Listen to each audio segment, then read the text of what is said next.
Saya tidak lagi takut. Apapun yang terjadi, saya akan hadapi.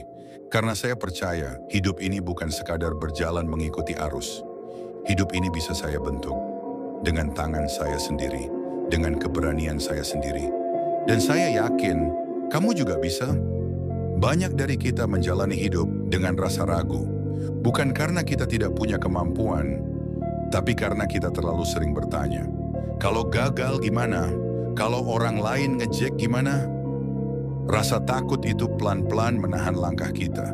Rasa malu membuat kita menyembunyikan potensi yang sebenarnya bisa jadi jalan perubahan.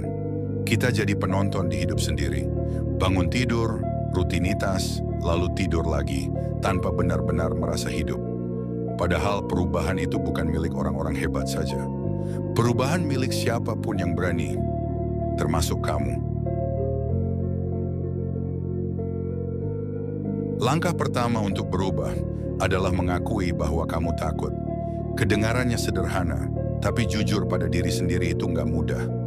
Banyak orang terlihat berani di luar, tapi di dalam hatinya penuh kegelisahan. Kita takut gagal, kita takut ditolak, kita takut terlihat lemah, takut dijudge, takut ditertawakan. Tapi begini, bayangkan kamu berada di sebuah ruangan gelap. Kamu tahu ada pintu di depanmu, tapi kamu nggak bisa melihat apa yang ada di baliknya. Karena takut, kamu memilih diam di tempat. Padahal, pintu itu mungkin menuju cahaya, tapi kamu nggak pernah tahu karena kamu lebih memilih bersembunyi dalam gelap. Rasa takut itu seperti kegelapan. Semakin kamu diam, semakin dalam kamu terjebak. Tapi saat kamu jujur, mengakui bahwa kamu takut, itu seperti menyalakan lilin pertama. Cahaya kecil, tapi cukup untuk menunjukkan arah. Saat kamu bisa bilang ke diri sendiri, saya takut, tapi saya nggak mau diam di sini terus. Saat itulah perubahan mulai terbuka sedikit demi sedikit. Jadi, bukan soal kamu takut atau enggak, tapi soal berani mengakuinya dan tetap melangkah meski takut itu masih ada. Misalnya begini, kamu pengen banget mulai usaha kecil-kecilan, jualan online, atau mungkin mulai upload karya kamu ke media sosial. Tapi setiap kali mau mulai, muncul suara-suara di kepala. Nanti kalau nggak ada yang beli gimana? Kalau jelek terus dikomentarin orang? Kalau gagal, saya malu banget.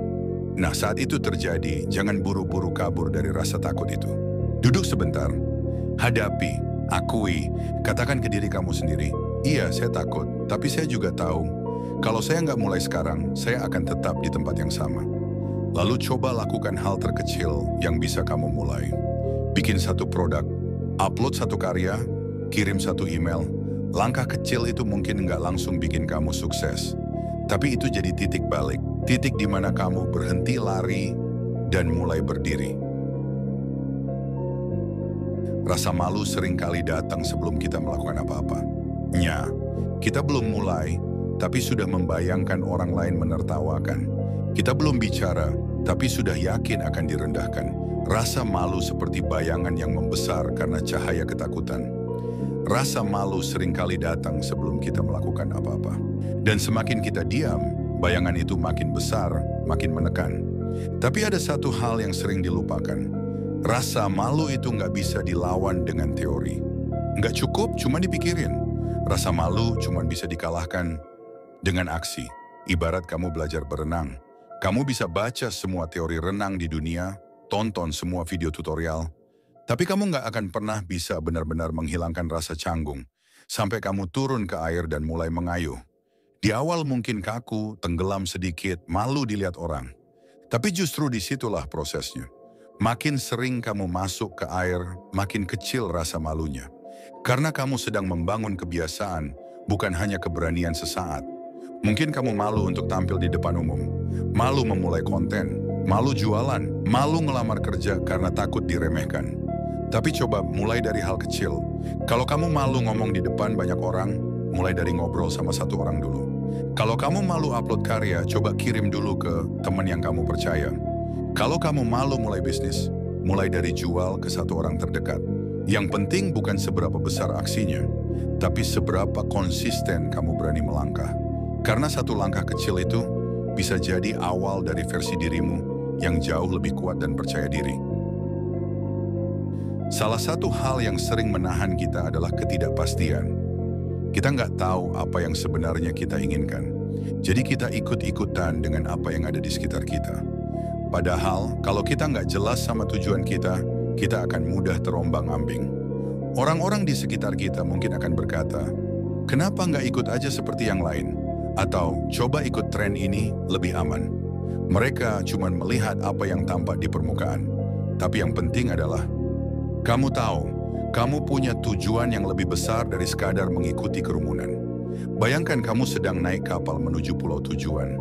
Tanpa kompas atau peta, kamu hanya mengandalkan perasaan.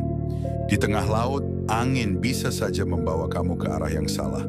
Dan kapal bisa berputar-putar tanpa arah yang jelas. Tapi begitu kamu punya peta, kamu tahu tujuanmu.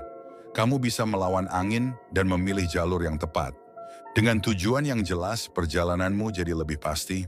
Begitu juga dengan hidup. Tanpa tujuan yang pasti, kita hanya mengikuti arus tanpa tahu kemana kita akan berlabuh. Mungkin kamu pernah merasa bingung mau ngapain, apa yang harus dicapai. Semua orang sepertinya punya jalannya sendiri, dan kamu merasa tertinggal. Tapi coba berhenti sejenak. Tentukan apa yang benar-benar kamu inginkan. Misalnya, jika kamu ingin berkarir di bidang seni atau desain, jangan hanya sekadar mengikuti apa yang viral di luar sana.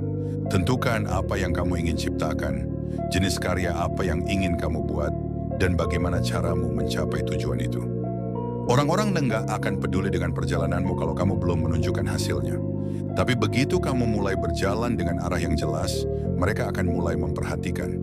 Mereka akan menghargai perjalananmu ketika kamu sudah berada di tempat yang mereka kagumi. Maka mulailah menetapkan tujuan itu dan buat langkah-langkah konkret untuk mencapainya, meskipun kecil. Karena setiap tujuan besar dimulai dari niat dan langkah pertama.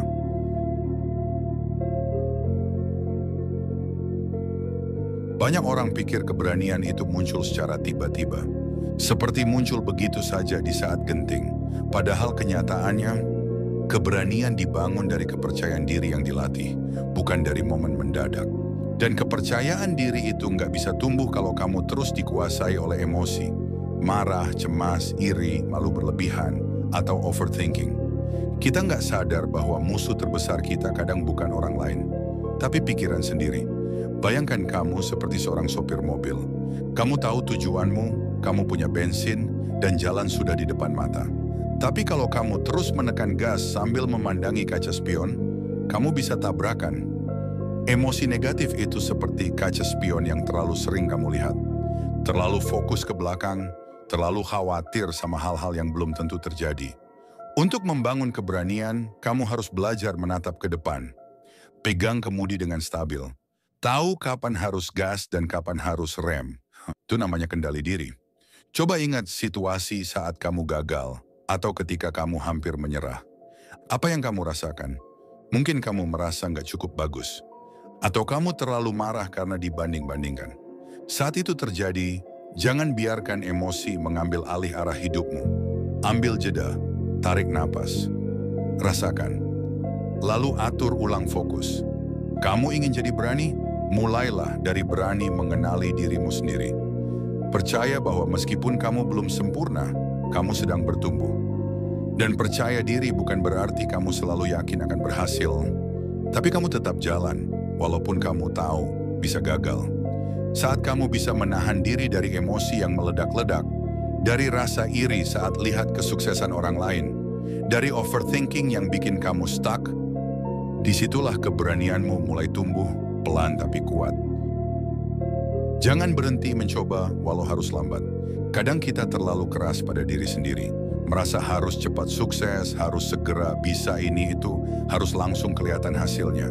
Tapi kenyataan nggak selalu secepat harapan. Ada orang yang baru nemuin jalannya di usia 25. Ada yang mulai dari bawah, gagal berkali-kali, tapi tetap lanjut meski langkahnya pelan. Sementara di sisi lain, media sosial terus nunjukin kesuksesan orang lain yang kelihatannya instan. Dan dari situlah kita mulai merasa tertinggal. Padahal sebenarnya, nggak ada yang salah dengan berjalan lambat. Yang salah itu kalau kamu berhenti. Proses setiap orang beda-beda. Kamu nggak harus jadi versi tercepat dari dirimu. Yang penting kamu terus bergerak dan terus mencoba Walaupun hasilnya belum sesuai harapan, itu adalah bentuk keberanian yang sering diremehkan. Karena mencoba lagi dan lagi butuh kekuatan mental lebih besar daripada sekadar bicara soal semangat. Pernah lihat orang belajar naik sepeda? Di awal mereka mungkin jatuh, goyang, bahkan malu karena ditertawakan. Tapi yang bisa akhirnya melaju dengan lancar, bukan mereka yang paling cepat belajar.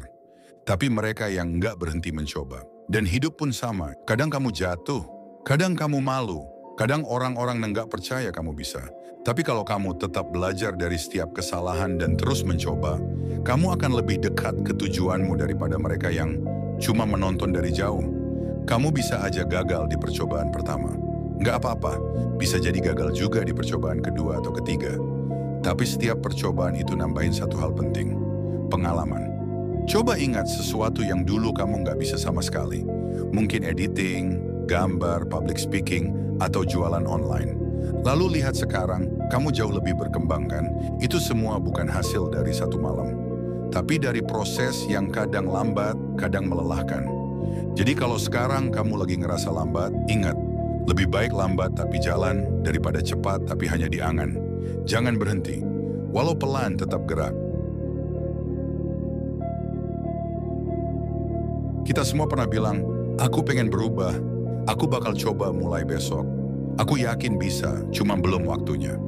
Tapi berapa banyak dari omongan itu yang beneran kita jalanin? Banyak orang terlihat berani saat bicara, tapi nyali sebenarnya diuji saat harus melangkah. Keberanian itu bukan soal seberapa keras kamu ngomong, tapi seberapa jauh kamu bergerak. Mau hidupmu berubah, jangan tunggu mood, jangan tunggu motivasi dari orang lain. Karena perubahan bukan datang dari kata-kata, tapi dari aksi kecil yang kamu ulang terus. Walau nggak ada yang lihat, kamu bisa mulai dari hal kecil. 1 jam belajar, 1 kali posting, 1 kali tolak ajakan nongkrong biar bisa fokus. Itu mungkin nggak kelihatan besar, tapi justru dari situlah keberanianmu lahir. Bayangkan kamu bilang ke semua orang kalau kamu mau bangun rumah impianmu. Kamu gambar denahnya, kamu ceritakan detailnya, semua orang kagum. Tapi tahun demi tahun berlalu, fondasinya aja belum dibikin. Lama-lama orang nggak percaya lagi, bahkan kamu sendiri ragu. Tapi orang yang nggak banyak ngomong, tapi setiap hari nyusun satu batu, mungkin lambat, tapi rumahnya pasti jadi. Karena yang membangun hidup bukan kata-kata, tapi aksi nyata. Kalau kamu udah pernah bilang ke dirimu sendiri, gue mau berubah, maka sekarang adalah waktunya buat buktiin. Bukan dengan langsung melakukan hal besar, tapi mulai dari hal kecil yang konsisten. Misalnya, mau jago desain? Coba gambar 1 karya per hari. Mau sukses jualan? Mulai dari upload produk dan belajar cara promosi. Mau lebih percaya diri? Mulai dari ngomong pelan-pelan di depan cermin atau buka obrolan ringan ke orang baru. Aksi kecil jauh lebih bernilai dari 1000 rencana besar yang nggak pernah jalan. Terima kegagalan sebagai guru terbaik. Banyak orang takut gagal, takut dicap bodoh, takut diketawain, takut dibilang nggak cocok di bidang itu. Tapi kenyataannya, semua orang pernah gagal. Bedanya, cuman satu, ada yang belajar dari kegagalan, ada yang malah berhenti dan menyerah. Gagal itu bukan akhir, gagal itu sinyal. Oke, cara ini belum berhasil, tapi gue udah selangkah lebih tahu dari sebelumnya. Masalahnya kita sering menatap kegagalan terlalu lama. Kita terus ulang adegannya di kepala. Kita nyalahin diri sendiri, bahkan sampai takut nyoba lagi. Padahal tugas kita bukan menatapi kesalahan, tapi memahami lalu melanjutkan langkah dengan cara baru. Karena justru dari kegagalan kita belajar, mana yang harus diubah, mana yang perlu diperbaiki, dan mana yang layak diperjuangkan. Pernah main game yang susah? Di level awal kamu jatuh, kalah, gagal terus. Tapi karena kamu penasaran dan pengen menang, kamu coba lagi dan lagi. Dan setiap kegagalan ngajarin kamu sesuatu. Oh, tadi harus lompat lebih cepat. Oh, musuhnya muncul dari kanan. Akhirnya, kamu hafal polanya. Dan kamu bisa lewat level itu. Langkah ke-8, rawat diri, bangun percaya diri dari langkah kecil. Banyak orang ingin berubah jadi pribadi yang lebih berani, lebih kuat, dan lebih percaya diri. Tapi sering lupa bahwa semua itu dimulai dari hal kecil yang konsisten. Kamu nggak bisa tiba-tiba pede bicara di depan umum kalau kamu nggak pernah mulai ngobrol sama orang sekitar. Kamu nggak bisa tiba-tiba percaya diri dalam hidup kalau kamu sendiri nggak tahu cara menghargai dirimu. Keberanian dan percaya diri itu bukan bawaan lahir, itu sesuatu yang dibangun. Dan kamu bisa bangun itu lewat latihan-latihan kecil. Misalnya, mulai belajar public speaking. Bukan langsung pidato di panggung, tapi cukup melatih suara, nada, dan cara kamu menyampaikan pendapat. Bisa juga dengan bangun pagi dan tata kamar, bikin jadwal harian dan nurutin latihan bicara di depan cermin. Menerima kekurangan diri tanpa menyalahkan kecil, mungkin. Tapi dari yang kecil itu, kamu mulai kenal siapa dirimu. Dan dari situ tumbuh kekuatan untuk berdiri tegak di tengah dunia yang keras. Ibarat orang yang pengen berenang tapi takut air. Kalau langsung disuruh nyebur ke tengah kolam, pasti panik. Tapi kalau mulai dari celupin kaki dulu, belajar napas, main air di pinggir, lama-lama dia nyaman. Dia bukan cuman belajar berenang, tapi juga belajar percaya pada tubuhnya sendiri. Sama halnya dengan kamu, percaya diri itu dibentuk pelan-pelan lewat latihan kecil, tapi konsisten. Ambil satu bidang yang bikin kamu ingin berkembang. Misalnya, public speaking presentasi menjual karya, atau sekadar menyapa orang asing, buat target mingguan kecil. Contoh, minggu ini kamu latihan rekam suara sendiri dan dengerin hasilnya. Minggu depan, coba ngobrol di grup kecil. Atau kalau kamu ingin percaya diri dengan penampilan, kamu bisa rawat dirimu lebih baik. Bukan buat orang lain, tapi buat menghargai dirimu sendiri. Keberanian akan tumbuh, asal kamu berani untuk mulai. Langkah ke-9, bangun relasi, perkuat komunikasi. Kita hidup di dunia yang saling terhubung. Kamu nggak bisa tumbuh sendirian. Kamu butuh orang lain, bukan untuk bersandar, tapi untuk saling dorong. Tapi kadang kita terlalu tertutup, takut ditolak, takut dianggap aneh. Padahal keberanian juga tumbuh dari lingkungan yang tepat. Dan lingkungan yang tepat hanya bisa ditemukan kalau kamu mau membuka diri, belajar komunikasi, dan membangun relasi yang sehat. Bukan berarti kamu harus jadi orang yang cerewet atau selalu tampil. Tapi setidaknya kamu bisa mulai dari mendengarkan dengan tulus, bertanya dengan sopan. Berani menyampaikan pendapat tanpa menjatuhkan, menjaga hubungan tanpa manipulasi. Karena relasi yang kuat dibangun dari komunikasi yang jujur, bukan basa-basi semata. Pernah lihat tanaman yang tumbuh merambat di dinding? Sendirian mungkin dia lemah, tapi karena dia bersandar, merambat, dan melekat, akhirnya dia bisa tumbuh tinggi. Begitu juga manusia. Kita tumbuh lewat interaksi. Kita belajar banyak dari percakapan, dukungan, bahkan konflik kecil yang membangun. Komunikasi yang baik bukan cuma skill, tapi jembatan untuk bertumbuh. Mulai perhatikan caramu berbicara dan mendengarkan. Apakah kamu cuma nunggu giliran bicara, atau benar-benar memahami isi percakapan? Bangun relasi lewat aktivitas sederhana. Gabung komunitas yang sesuai minatmu. Kirim pesan ke teman lama. Ajak diskusi orang baru tanpa menghakimi.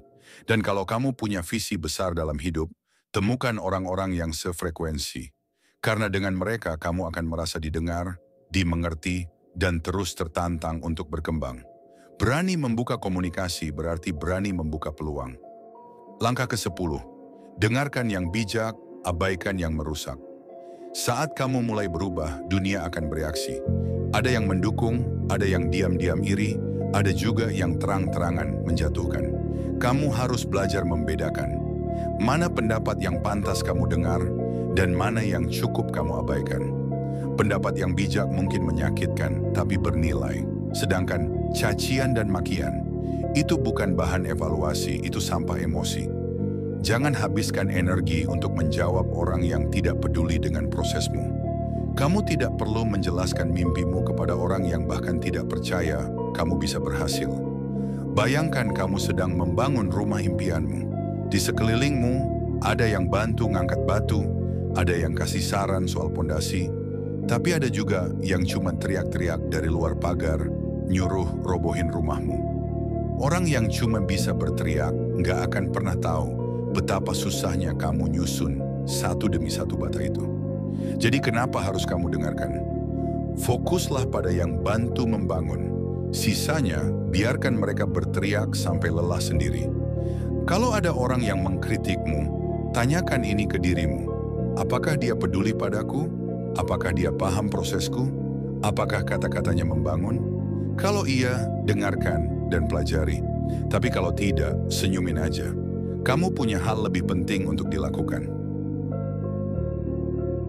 Pada akhirnya, hidup ini milikmu. Mau kamu ubah atau tidak, itu keputusanmu. Tapi satu hal yang pasti, perubahan tidak akan datang dari rasa takut. Ia datang dari keberanianmu untuk mulai. Kamu nggak harus jadi sempurna. Kamu cuma harus cukup kuat untuk bilang, saya tahu ini sulit, tapi saya akan jalan terus. Mari kita ulang singkat 10 langkah untuk berani mengubah hidupmu. 1. Jujur pada diri sendiri. Kenali siapa kamu dan apa yang kamu rasakan. 2. Hadapi ketakutanmu. Takut itu wajar, tapi jangan biarkan dia mengendali kamu. 3. Tentukan tujuan hidupmu. Jangan tunggu dianggap, tunjukkan hasilmu. 4. Bangun kepercayaan diri dan kendalikan emosi, karena tenang adalah kekuatan. 5. Jangan berhenti mencoba. Gagal bukan akhir, itu bagian dari proses. 6. Bertindak nyata, bukan cuma omongan, karena tindakan kecil hari ini bisa jadi perubahan besar besok. 7. Terima kegagalan sebagai guru terbaik. Belajar bukan menyesali. 8. Mulai dari langkah kecil, public speaking, skill baru, atau berani tampil sedikit demi sedikit. 9. Bangun relasi dan komunikasi sehat. Koneksi yang tepat akan bantu kamu tumbuh. 10. Dengar yang membangun, abaikan yang menjatuhkan. Pilih suara mana yang kamu bawa ke hati. Ingat, kamu tidak dilahirkan untuk hidup dalam ketakutan. Kamu dilahirkan untuk bergerak, untuk tumbuh, untuk membawa makna pada hidupmu sendiri. Jadi jangan ragu untuk berubah. Karena kalau bukan sekarang, kapan lagi? Saya percaya kamu bisa. Terima kasih udah dengerin. Saya yakin kamu pasti bisa. Jangan lupa tekan tombol like dan subscribe agar kita bisa saling support.